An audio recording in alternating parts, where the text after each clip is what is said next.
Christianity has entered just about every culture, certainly every major culture on the planet, and it interacts with them as it does so that it's an influence in the culture.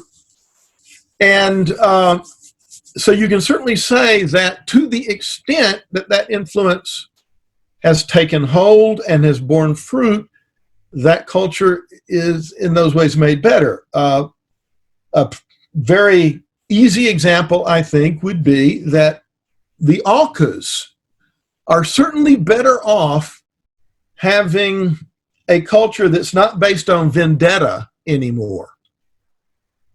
I think if you ask the Aucas about that, even the ones who aren't believers would probably say, oh my goodness, it's night and day. So you go from having a culture that's based on vendetta to one that's not. It's a direct result, direct impact of their conversion. Okay? And so Western culture has a long history of absorbing Christian influence.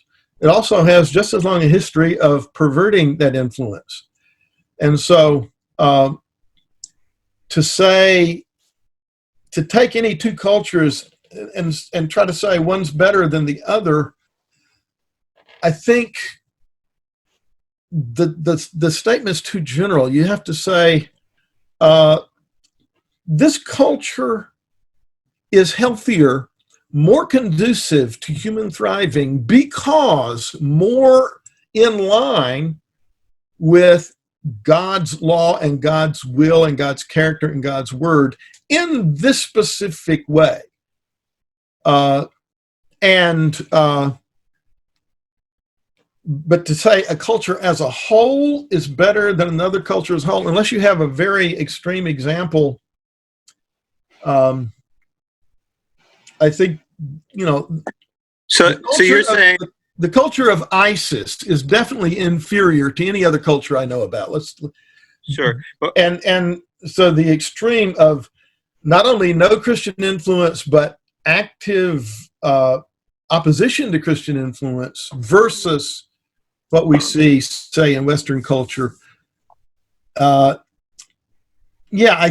think multiculturalism, the idea that all cultures are created equal and none are better than any other in any way, that is absolutely ruled out by this understanding. But I think we also have to have the humility to realize how complicated that kind of judgment is. And we ought to do it in limited ways with a lot of humility and a little bit of tentativeness.